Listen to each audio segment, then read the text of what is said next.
Conistee, how are ye? Welcome to the Candlelittales podcast. My name is Sorika, and I'm sitting down on Zoom with my brother.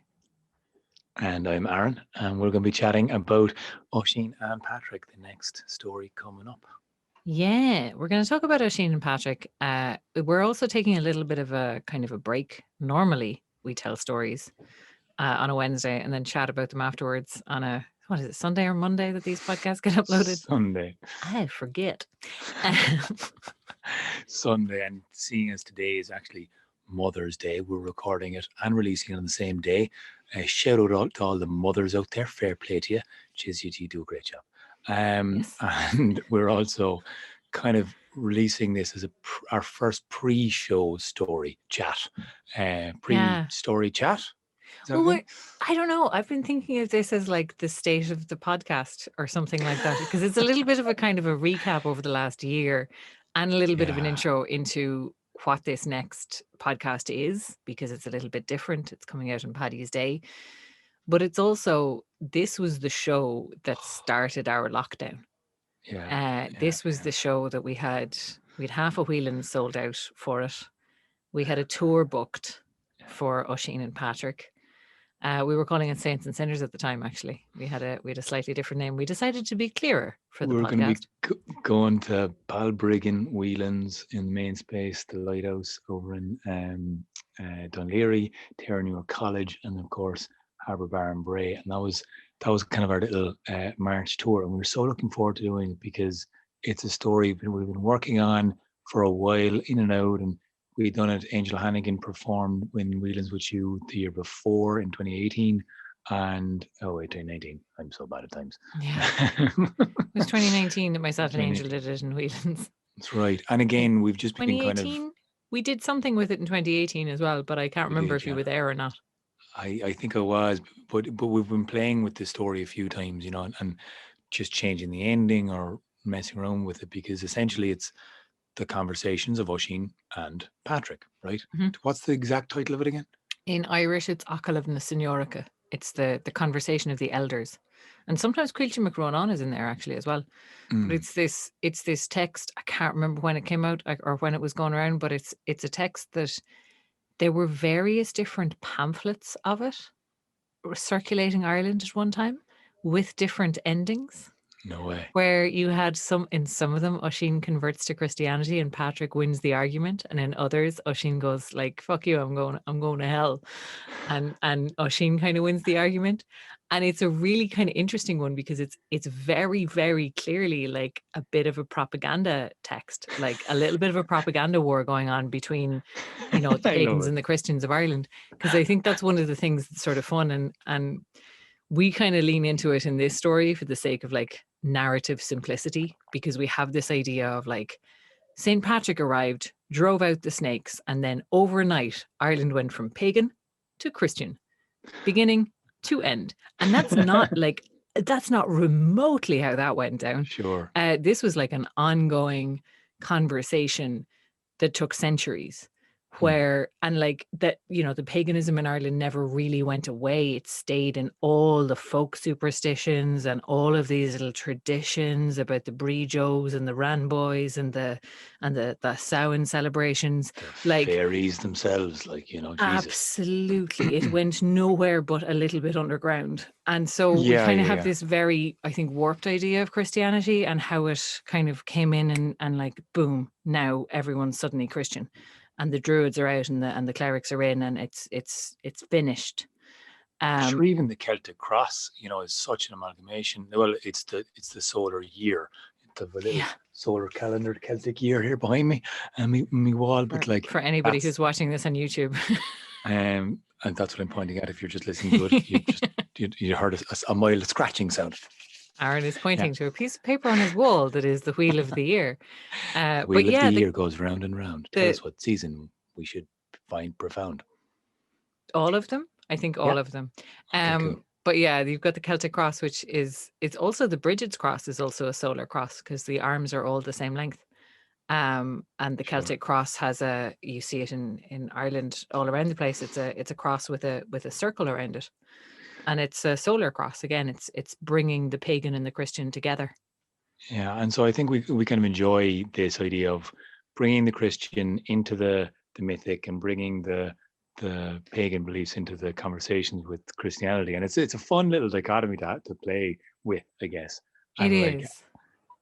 I think we'll talk about how, I guess, Christianity gets tired, and we talked about this in the last post-show chat as well, kind of with the same brush of the last 100 years and the organized religion and the negativity connotations that it has are like endless in some ways. Mm. And there's also a way of reframing, looking at the old beliefs and how the old beliefs became the old Christian beliefs, and the amalgamation of our cultural identity so ingrained with uh, these two different belief systems, I Mm. suppose. And I think And it's often been a kind of a dichotomy. Like if you look at the sort of literary and cultural movements just before the 1916 Rising and the War of Independence, you had your Yeatses who were all into Celtic pagan Christianity or Celtic pagan mysticism mysticism, and yeah, Celtic yeah, twilight and all this kind of stuff. And then you had the other side who were like, no, Ireland is Gaelic and Catholic. And it is very like it became a very strong identity thing. But I think those two strands have always been around. And I think it's really interesting to kind of look at, what was Celtic Christianity before it was Catholic versus Protestant, and sure, before it was like a church that is entwined with a state, and the two very, very, very cozy together and very, very into holding onto their power structures. What space was this occupying? But yeah, we will talk about that after this podcast. We're gonna have yes, a because little. We were gonna have a little chat about kind of well, where we are and where we were. So where were we last year? You were talking about oh my god, like Jesus, it's the kind of tour. insane. So we love this show, and we were bringing it together as a tour in a live thing. We came together as a live performance group. A lot of our podcast listeners who've exponentially grown the last year, which is great, and thank you so much everybody for joining in, talking to us. I'm going to read out a lovely message we got from a new Patreon supporter in a couple of minutes, but it's just kind of mind-boggling how we've gone from a live performing group. And I guess this time last year we had a really weird moment.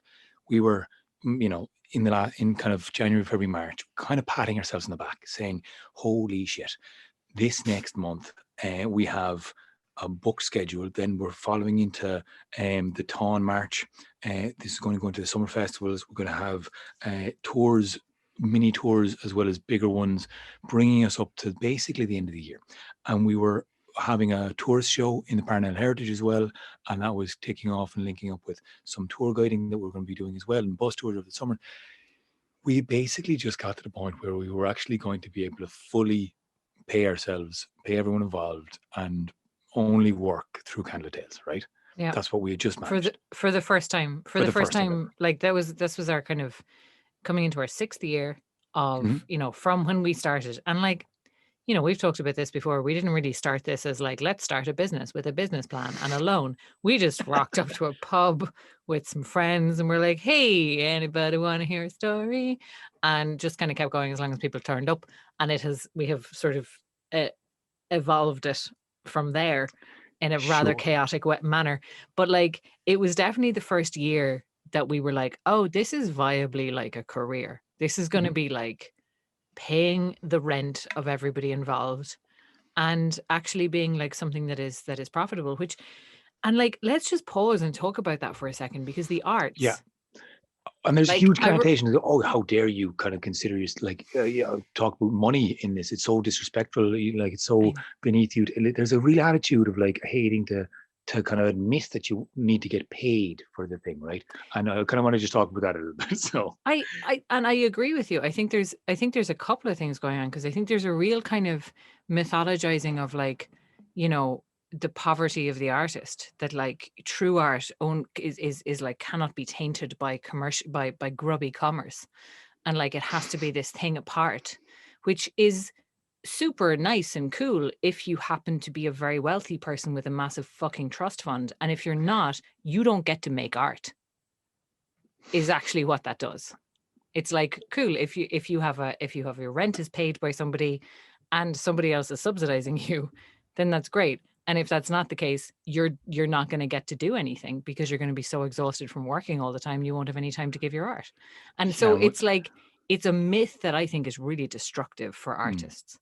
And like a survey came out in the Irish Times a couple of years ago where it was like, it found that most artists in Ireland, and like Ireland is a country that really prides itself on its arts and on its music and on its culture, and like, you know, is a country that really kind of trades on that image. And it found that most people working in the arts in Ireland were making less than minimum wage. And I remember reading that and going, yeah, no shit. That's been my experience of it. That's the experience of most artists that I know. but the other thing, like of this idea, and it's frustrated me for years, and I've like to be an actor and to be able to kind of like. Can you just check your microphone? Sorry, real quick, because I think Is it too loud? it's warbling a little bit. It feels like the connector might be a little loose. Oh, Yeah. apologies. Is that a bit better? Just make sure it's super plugged into your phone and your. No, it's everything. Should Okay. be. Buddy. I got a warble off you, but I think it was maybe the. It might just be the internet. So apologies, and thanks for your patience. But I guess I lost my track of thought there now. you were talking about So arts and career-wise, as an actor, I've always kind of like wanted to be able to work just as an actor, as any fucking actor wants to, you know. And it was getting to the point where it was actually like, oh, I'll actually be able to, or need to more, make a choice between actually performing storytelling live shows and podcast live shows or whatever it was, but live shows versus you know, being an actor in another company or another thing, and you can only prioritize paid work over free time when it's actually paid, and when it's a hobby and it's free and it's writing stories. And we've had a lot of time this year to be investigating and researching and reading, and you know, we're giving ourselves the deadline because every artist needs a deadline. But to then have yeah, we do. I think everybody does, to be fair. But to have to encourage, I think, and value our own time, we kind of have to nearly say, look, here's an expensive mic, go do the thing. Here's the headphones, go do the thing to the best of your ability because it's valued. And here's a computer for Oisín and Rue for them to do the post and the mastery. And we're still to a point basically where, you know, word of mouth is spreading and it's great. And we got an amazing write-up on a post in Reddit, which just gave us like 400 new subscribers on Spotify out of nowhere. We're like, thanks Reddit. We were like, wow, shit, word of mouth. When somebody, like a friend of mine texted me this going, you're getting a lot of love on Reddit. And I was like, oh damn, we are. And then at the same time, Oisín was like, we just got 200 followers, 400 followers overnight. What happened? But like that thing of paid work versus work that you are doing for yourself, it becomes increasingly just an equation that you have to pay attention to. And like, as time goes on and the reality of rent doesn't go away and the reality of bills doesn't go away and nobody just hands you a golden ticket at any point, which I severely resent, by the way. Where the fuck is my golden ticket? I want it. Like, sure, you know, you start to get to a point where, like, for me at the start of this year, there was a choice between, can I put more hours into the podcast or do I take a 3-month temp contract? And like, we had a big conversation about this and we were like, well, we're getting enough money on Patreon to reinvest in equipment. And we're getting the occasional like private gig, you know, video recording or Zoom storytelling, which by the way, we're available for. And we're getting, and we started doing, we're on our second of the storytelling courses that we were running over Zoom. And we were, you know, getting geared up to do a third and maybe even a fourth. So like we're not working, but at the same time we were like, no, we're not actually able to pay somebody a wage yet. We definitely can't pay ourselves for the work we're doing. Like there's just no way. Literally we can't pay ourselves for the amount of work that we're putting into the Candlelittales as it is. Like, and that's just how it is. What the way the maths worked out on that was like we kind of said, well, we would potentially be able to pay one person, but because there's 4 people making this podcast, that seems grossly unfair. And rather than split it up so that everybody gets a pittance, what we've been doing and what we're continuing to do is just reinvest that money in better equipment so that we can upgrade the output. So like, the YouTube channel is getting close to a point where we'll actually get ad revenue from it. Obviously the Patreon page is fucking invaluable and has paid for all of our microphones and headphones and computers and stuff for the last, year and a half, 2 years, really. 100%.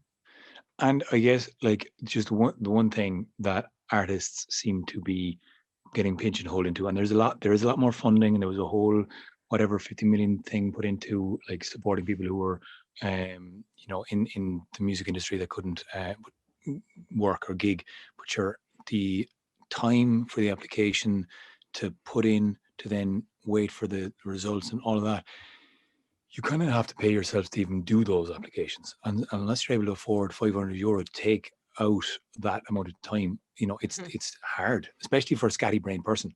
There are those people who are more diligent and kind of, but for the scatty-brained of us, look, there is a whole element of, and there's just something there's a top-down kind of supporting the arts thing that's great and needed, and it's corporates do it as well, and communities do it, and county councils do it, and that's fantastic, and you need that.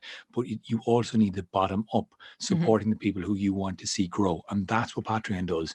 And it's kind of amazing because I've become a patron supporter for other people now, kind of going, yeah, I can just be one of the people to throw kind of change into the jar here and see that grow. And it's a little bit, but it makes a huge amount to us. It makes a huge difference because it's that economy of scale thing where like, $2 a month out of your pocket or €2 a month out of one person's pocket isn't a massive amount.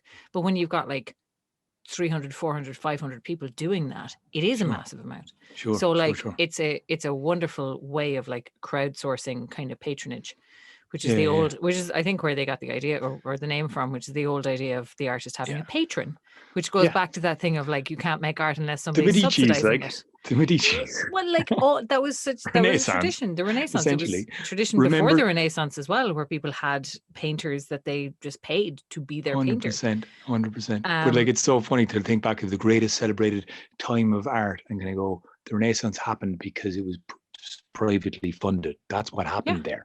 A load of money just got pumped into the arts. Remember that?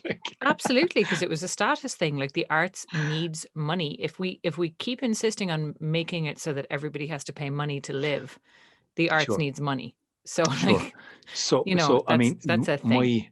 My thing with it is like, kind of also everyone is an artist. Everyone has capacity to be creative, and so there is this like, everyone is kind of creative, and yet, should everyone just get paid for doing their art and whatever? Like there's some resistance, I think, inbuilt in us, even in me, and talking about it and kind of going, yeah, but like everyone can kind of do it. You just shouldn't, I shouldn't be going to, oh, it's €5. It's not, for a ticket. There's a little resistance, I feel like sometimes. That's a very Irish thing as well, to be like, oh, sure, it's only me in my little shed, and sure, Jesus, don't be looking at me at all. Sure, anybody could do that. And there's definitely a thing that we have of like, don't fucking ask for people to listen to you. Don't like, I mean, I don't send my friends my podcast. Jesus Christ. Can you imagine being like, hey, listen to me talk for an hour? No. Yeah. It's there for the people who want to listen to it. Yeah. Speaking like the of those people, self-promotion thing, which is kind of, coming back to the Reddit thing we talked about earlier, myself and Oisín set up a subreddit for Candlelittales about 6 months ago. And then we're like, but both of us feel way too weird to be like, hey, here's our thing, go check it out. So we just didn't. And then somebody else posted about us on Reddit. We were like, oh, cool. Thanks, guys. Because it just feels so fucking eggy to promote yourself like that. But, I mean, like, there's a whole showing up online. But at the same time, it is, that's what we're kind of talking about, is like, this is the place that we're at with it now. We took such a swing from this time last year, and the massive amount of gigs we had lined up, to podcasting, relying on word of mouth online, seeing that grow, having seen how much that's grown over the last year, and getting the feedback from people online. Speaking of, right, this is a recent one, right? A new patron supporter, Liz Hinton, emailed us in, and I just have to read this out. It's just and like, these messages crop up every now and again, and I'm sorry for our YouTube posting people, people who posted on our YouTube comments. I'm going to get back. I've read them all, and my phone's a bit glitchy. Anyway, we'll be getting back to the comments. I've just been slightly slow on the YouTube kind of following up, but I love hearing from all of you, and it's amazing. It's so encouraging. Like I pop it into our like little group chat, and I go, boom, and everyone just gets yeah, I'm just going to do that thing on the remastering, or I'm going to redo that podcast, I'm going to redo the voice. We love it. So whatever about I've just chatted about money and supporting and all that kind of stuff, yes, but also this. Hello, Candlelittales. Liz Hinton, a mother. Actually, yeah. Can you just move the screen so that you're still talking into your mic? I was going to say, do you want to read it out?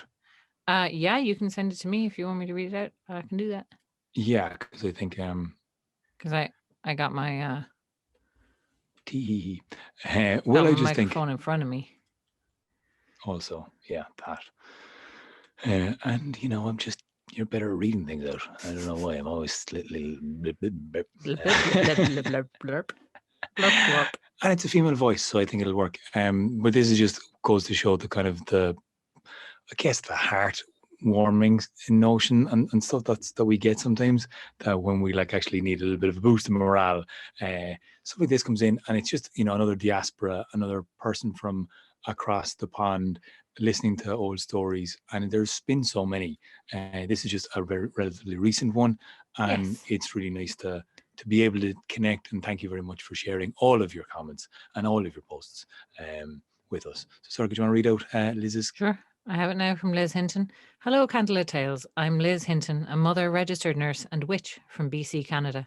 I found your podcast by accident a couple of months ago, and I've finally listened from beginning to now. I look forward to listening and sharing these stories for as long as you keep making them. The girls at work certainly like hearing me try to retell pieces of them, and we had a great time welcoming the first baby of Imbolg this year. I'm also Irish. My great-grandmother and grandfather were supposed to come over on the Titanic, and thanks to the goddess they didn't, because it didn't line up with the timing of the crop they had to get to Canada for, or my line would be at the bottom of the ocean. Thank you so much for who you are and all you do. You brought so much light into this dark and depressing time.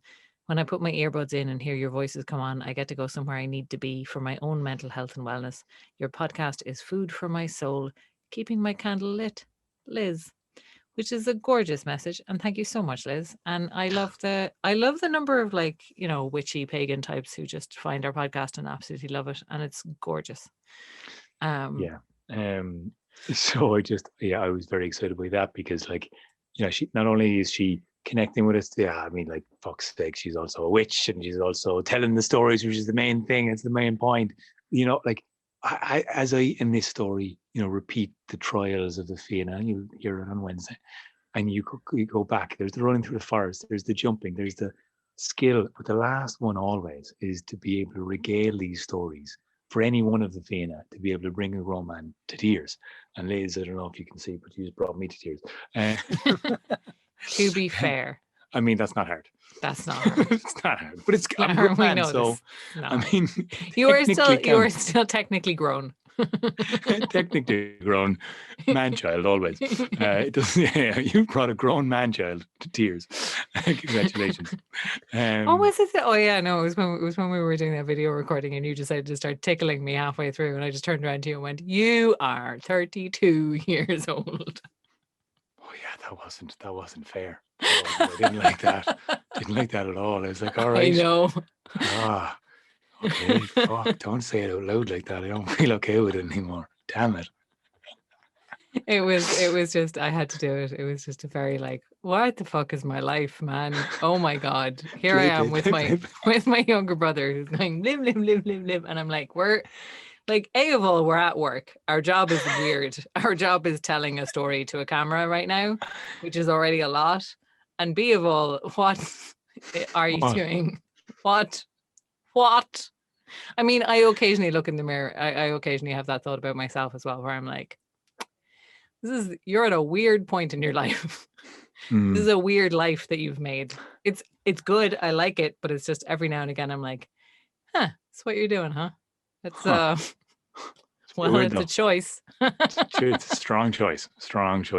And speaking of choices, we're going to be using, we're choosing to use the support that Liz, amongst others, are chipping in for a new iPad of some sorts for Gareth, who, poor man, hasn't been able to illustrate a Candlelittales for ages because the battery was gone in his iPad. But also, Oisín's upskilling, doing an animation thing at the moment.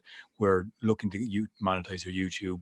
We're looking at kind of ways of even just putting more videos up on YouTube. The Saints and Sinners Actually, show from 2019 is going to go up we on YouTube as well. So if you want to support us and you can't afford Patreon, which is totally fair, you can, like, that's a way of supporting us as well, is to actually go and, like, because once our views hit a certain number of hours, that'll start to show ads, which I know nobody likes, but like the ads mean that the person you're watching is going to get some money. So, well, embrace it. a friend of mine, we went for a hike, and I hope, by the way, just FYI, I hope people can go for a long walk on Patrick's Day. And this is what I always do. Like, it's famous for having the parades, and Patrick's Day is famous for having like the drunken, disorderly in amongst the towns and cities. I've always gone for a long ass walk. I've gone for a hike. I've linked up with friends, and I've hiked somewhere. It's usually a mountain I haven't climbed. We call them mountains here in Ireland when people from the Americas come there. Like, they're just hills, though. They're not really That's mountains. because they just don't have, like, they're very old mountains, so they have soil on them. Okay. But technically, they're old flattened mountains. they're old and they're round, and we name them after boobs sometimes. What? The Paps of Anu. Yeah. Still have to get down there. So yeah, I'm not sure which mountain I'm going to climb, but I'm kind of hoping we'll be able to release this, and some people can just go for a fucking walk, get out, Yes. listen to this story, listen to the conversation, because it's a long one, and we've decided to put it together in a kind of a new way, in a longer way. And Rue has worked on the music. We're going to our next week, I guess, our next post-show chat will be about the stories and the themes.